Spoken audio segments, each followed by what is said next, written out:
Les voisins et même le quartier, encore sous le choc de cette tragédie. 8 personnes dont l'âge varie entre 7 et 30 ans, emportées par les flammes dans leur sommeil. Le feu s'est déclaré vers 1h du matin ce jeudi. Du fait de la construction même du bâtiment, l'accessibilité était très difficile. Nous avons donc dû passer par le voisinage pour faire des trouées à l'intérieur des murs mitoyens pour attaquer le feu proprement dit. Lors de l'attaque du feu, nous avons découvert au sein d'une pièce, probablement une chambre, la présence de 8 victimes, toutes décédées, corps calcinés. Parents et amis ont découvert une scène insoutenable, mais surtout des proches qui disparaissent dans des conditions horribles. Les 8 personnes, il y a 2 enfants de mon grand frère, dont sa fille aînée, Carole, et puis son Benjamin, Dieudonné. Et il y a eu les neveux de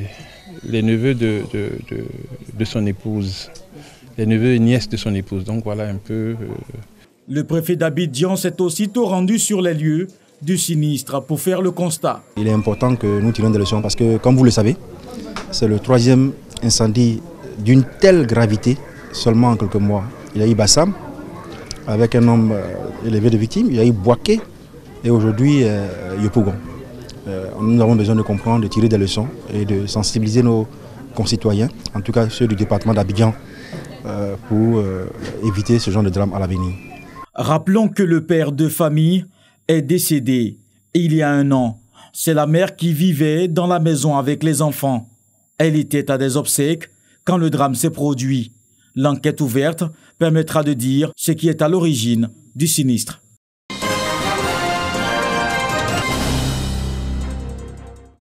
Permettre aux entités publiques d'identifier, de valoriser et sécuriser leur patrimoine.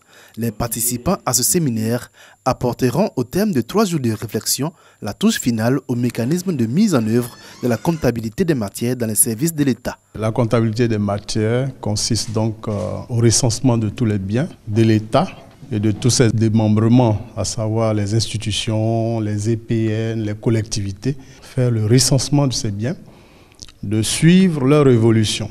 Ce séminaire est également l'occasion pour les parties impliquées de se prononcer sur le projet de décret portant comptabilité des matières.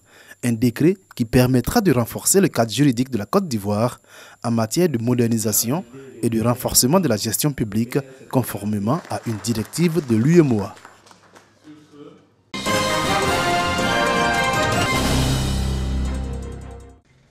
Palais royal du royaume du Guablin à Agnibilé-Krou, une ambiance des grands jours règne dans l'enceinte.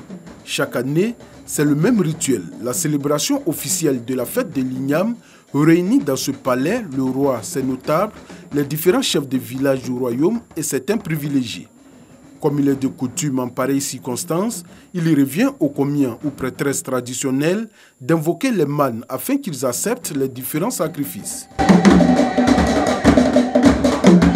C'est une fête de reconnaissance à l'Ignam.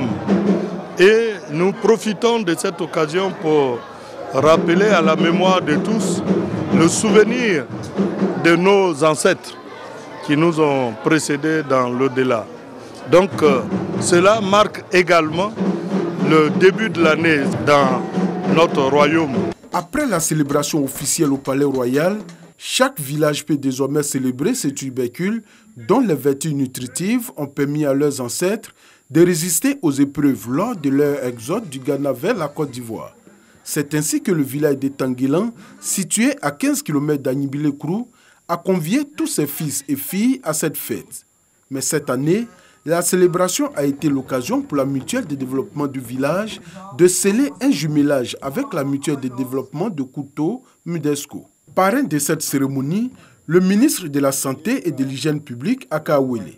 Il a exhorté les 2 mutuelles à œuvrer au renforcement des 2 cultures au profit des populations. Si on remonte un peu dans l'histoire des collectivités territoriales, On se souvient que Bondiali, qui est le chef-lieu de la région de Bagoué, Bondiali est jumelé à Bonois. Cela donc nous permet de dire que finalement la Côte d'Ivoire s'inscrit aujourd'hui dans la solidarité. Vieille de plus de 30 ans, la mutuelle de développement économique et social des Tanguélan Mudest, qui veut contribuer fortement au développement du village, a déjà établi plusieurs jumelages avec d'autres mutuelles du pays.